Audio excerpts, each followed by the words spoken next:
My name is Pixelated Apollo, and there is battle to be met. Welcome to the battlefield. This, of course, is Medieval 2 Total War, the Teutonic expansion. On one side, we have two armies of the Teutonic Order marching together, ready to face anyone who challenges them. And on the other side, we have Novgorod, an army full of powerful, strong warriors. And helping out Novgorod, we have Lithuania, soldiers who are more than willing to die and fight for the pagan gods. Now, leading one of the Teutonic Order armies, we have Rorik, who has 2 units of Livonian auxiliaries. He has 3 units of Order spearmen, and he has 2 units of dismounted Ritterbrüder. Behind the 1st infantry line, he has 2 units of dismounted Halbbrüder. Now, for his cav, he has 2 units of Halbbrüder and 2 units of Ritterbrüder. And look at that awesome uniform. His general is in a general's bodyguard unit, and here he is sitting on his stallion. And he has a mangonel. Love and life right here, guys. The mangonel. This is his 1 artillery. Looking at his ally, we have Teutonic Elite, which is very fitting. He has 2 units of Livonian auxiliaries and 2 units of crossbow militia. For his infantry, he has 3 units of Order spearmen and 2 units of dismounted Ritterbrüder. For his cav, he has 1 unit of Halbbrüder and 2 units of Ritterbrüder. And then he has 2 units of Christ Knights hiding in the trees, ready to strike. And for his artillery, he has 1 trebuchet. Now, if we look on the other side, starting with Novgorod, he has 2 units of crossbow militia, which is commanded by Tsar of Russia. He has 2 units of dismounted Dvor. And for his cav, he has 2 units of Tsar's Guard. And he has 1 general's bodyguard, which his general is in. And he has 3 units of Druzina. Very awesome cav. Now for his infantry, he's bringing a couple of woodsmen, a very light axe unit, a shock infantry. He's bringing a couple units of the British axemen, a very cheap, cost-effective axe unit. And he's got a couple of dismounted Druzina. And he has a trebuchet for his artillery. Now looking at the final army, last but certainly not least, we have Lithuania commanded by Key Mob. He has 2 units of Baltic archers. Not a very strong archer force, but he has a very powerful infantry force. He has 2 units of dismounted Tartar lancers. He's got the dismounted chivalric knights. And he also has, 4 units of them. He also has 1 unit of Jiltin's Chosen. These guys are nasty. You do not want to face them on the battlefield. And he has his general's bodyguard. And he has 2 units of chivalric knights. Are you ready? Let us begin. Oh yes, the battle has begun. And I expect to see some glorious artillery fire coming from both sides. I believe everyone but the Lithuanians are bringing artillery. Here we go. The battle is officially starting, and it starts with a glorious volley that misses completely. Doesn't even come close. Teutonic Order's like, well, guess we don't have to worry about that. Actually, hold that thought. Nope, we don't have to worry about that artillery. Yeah, artillery is just, it's tough to use on the battlefield. You can potentially kill a lot of troops, but it's just not very likely, and it's not reliable enough to consistently bring to the battlefield. Oh, there we go, killing some Ritterbrüder. But we do have an early cav charge, and I think he's gonna hold that charge, and that's really risky there because he's getting hit hard by crossbows. Novgorod sending out their cav ready to face them, but they're gonna hold that charge and continue to shoot their trebuchet into the ranks of the Teutonic Order. And then we have the 2nd Teutonic force pushing forward their trebuchet. Maybe they're going to try to fire back, but it seems that the Teutonic Order is going to be aggressive here and push forward their crossbows and try to start the skirmishing phase. Oh yes, the battle has begun. Here comes another volley. Looks like, oh, good hit on the archers over there. The Livonian auxiliaries. Livonian. Here comes another volley. I think that one's gonna clearly miss. Oh, almost killed the general's just standing here. He's like, I'm not moving. I don't care. Right over his head. And he's gonna give out some orders there. And now we have the armies marching together. Oh, this is awesome, guys. Now we have the cav from Lithuania and Novgorod charging forward. Tsar's Guard going for the kill. He noticed that the crossbows are not heavily protected, but actually it looks like Teutonic Order is actually going to get some troops to be able to protect them. Maybe, I don't know, it's going to be close. Yes, they are mostly protected, and this battle has begun the Cav engagement now. The Cav have charged forward, and they are doing justice right here. They're fighting for their lives. The Chivalric Knights fighting the Christ Knights. It's a brutal battle, and we have some arrows crashing in. And wow, the Chivalric Knights break to the might of the Christ Knights and the Ritterbruder. They are no match. I think they just really took a beating there from the crossbows when they were charging in. So that is not a good start for Lithuania and Novgorod.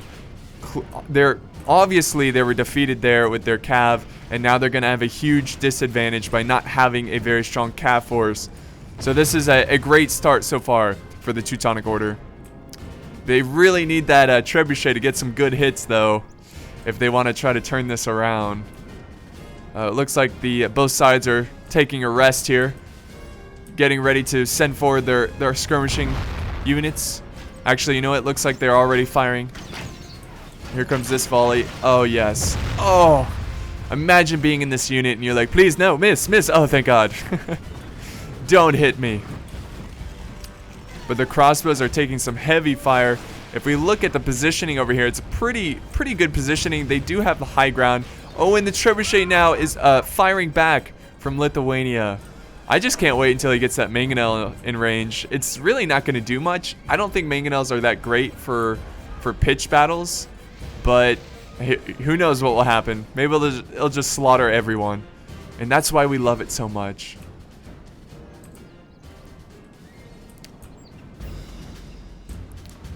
So the skirmishing is still going on.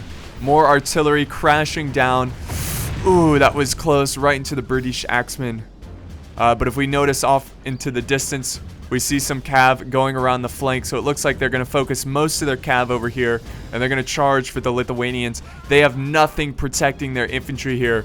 Even though they're heavy infantry, they are about to take a very big beating. Here we go. Oh, yes. They are destroying the Lithuanian infantry. It looks like this Cav is actually not going to go for the infantry. They do break this unit of Halbruder, and the other Cav is actually going to charge in the flank of the Guillotines Chosen. But once they're stuck in melee, the Guillotines Chosen are going to chew them up. Now we have some Cav, the Chivalric Knights, that returned from breaking. They're going to join the battle now, and we have some more breaking from the Ritterbruder. Morale is definitely a lot weaker in the expansions for Medieval 2. So I would recommend investing some money in getting chevrons, and that will help your morale on the battlefield. And now Lithuania is going to go ahead and commit more forces. We even have the general's bodyguard from Lithuania joining the fight. The general is in danger, but it's a risk he's willing to take. Oh, this is not good. So the Halbruder here are pinning this Cav down, and then he's got some Christ Knights that are going around the flank. They're going to close the jaws on the Lithuanian general. But we do have some infantry charging forward to support the Cav, and that is a great use of his infantry. Usually when you're outmatched or outnumbered with your Cav, you definitely want to use some heavy infantry to support them in the Cav battle. But they're even going to catch up to this Ritterbruder and kill like 4 of them. But now they're in danger of getting charged. And the general is also in danger. But look at this. Here comes a charge from Novgorod going after the archers. The Teutonic Order was not prepared for that. Now he's charging into the infantry. My God. My goodness. Oh, man. It sucks when Cav charges come out of nowhere. But we're going to do some slow-mo so we can really analyze the battlefield here.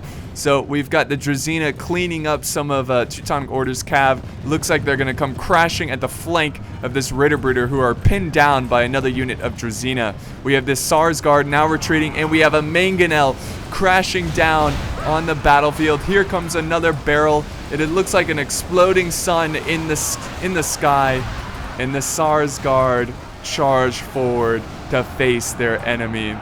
Okay, so it looks like Teutonic Order is going to try to regroup his infantry and get them into the fight. Here comes a trebuchet volley, just missing. And the very glorious battle has definitely peaked right here. This is it. This is as crazy as it's ever going to get. And we have some woodsmen now charging into the fight. We've got Lithuania pushing forward their Tartar lancers. And we even have some poor chivalric knights who are about to get crushed right here. Oh, that's gotta hurt. Just lances ripping through their breast armor. Right through that plate armor there. But he is going to engage the auxiliaries. And we'll go ahead and go back to normal speed.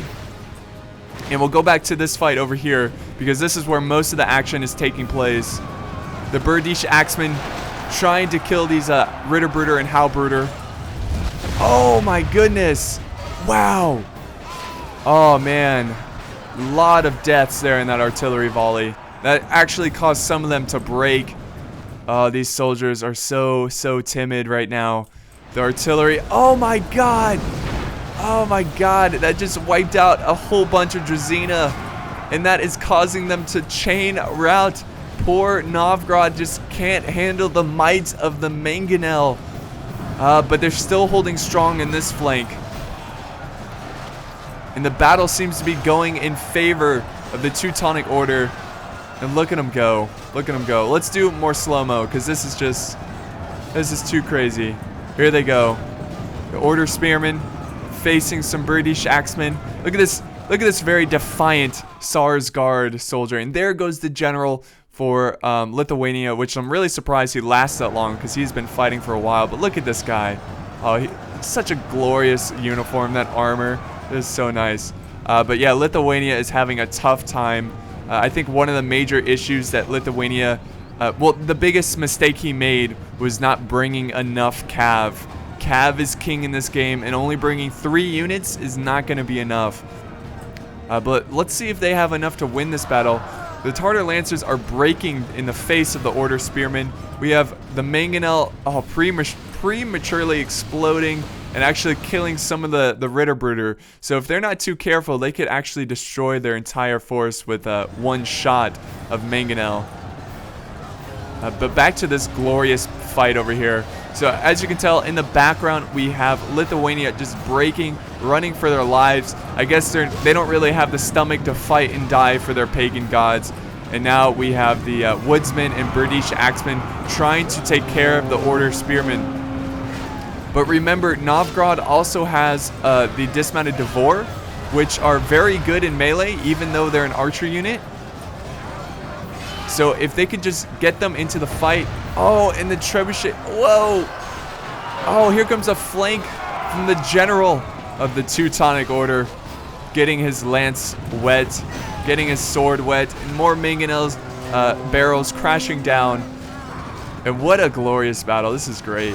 I am loving this expansion. And yes, the woodsmen just getting crushed. The British axemen getting destroyed. And now it looks like the Christ Knights are running down the dismounted Devor. In just a matter of seconds, it seems that this battle was decided. A very good charge. I think that was a very good charge by Novgorod. It's just they got hit so hard by that artillery, and it caused them to chain route. That mangonel had a very wonderful hit. And look at the aftermath of that battle. Just look at all the dead cav and infantry. And if we look at this big burnt blob over here, this is where that mangonel hit and destroyed a bunch of Drazina and British axemen, and even killing some of their own troops of the Ritterbruder. But Lithuania is still charging in their chivalric knights. He still has he still has a lot of infantry going in. It's in vain. They're not going to turn this battle around, but they're doing it for their dignity. They're doing it for their people and their gods. And wow, they actually killed the general for the Teutonic Order. I'm not sure which general that is, but obviously one of their generals has perished into this fight. We got a nice little pocket of fighting here. Lithuania will not go down without a brutal fight. Okay, now they're going down. They're breaking now. The Guillotine's Chosen down to 12, and they're destroying the Mangonel crew, but they're just not gonna have enough. They just don't have the stomach to fight anymore. The Baltic archers trying to get some last-minute kills. And now we have the general's bodyguard. Looks like they're going to run them down. And these guys are going to break fairly quickly. And there we go. We have a mid defeat. And that is the battle, ladies and gentlemen. A very glorious, very epic battle. Very fun battle. I love this expansion. The units here, especially for the Teutonic Order, look amazing. And it's cool to see Novgorod in this expansion as well. And we will remember the brave troops from Novgorod getting burnt to a crisp. Their sacrifice will not go in vain. Hopefully Novgorod can garrison up another army or form another army to face the Teutonic Order. There we go, average victory. So, good game to the Teutonic players, getting 500 kills, and Rorik getting 467. On the other side, we have Tsar of Russia getting 626 kills. That is really good right there. He did very well, but unfortunately his ally Key Mob did not bring enough cav. He had a very small army because he got a lot of elite troops. But, you know, sometimes, honestly, I feel like if you want a good army, you got to kind of mix quantity and quality. Excuse me. So he went with all quantity and it just didn't pay off. I think if he brought like 2 more cav units, he could have protected his infantry from that frontal cav charge that was so devastating. But that is the battle. Great use of the trebuchet. Great use of the infantry. Very, very fun. Thank you guys so much for watching. I'm Pixelated Apollo, and I'll see you next time. Oh, wait, real second. 1 second. Let's see the kills here. I want to see what that Mangonel got. 78 kills. That is really good, especially if you look at the time of this battle. It's not exactly a long battle, so getting 78 kills in like a couple minutes is pretty impressive. In fact, it's the highest amount of kills. Second place is the Order Spearman getting 72 kills. So fantastic. All right, so one more time. My name is Pixelated Apollo, and I'll see you next time.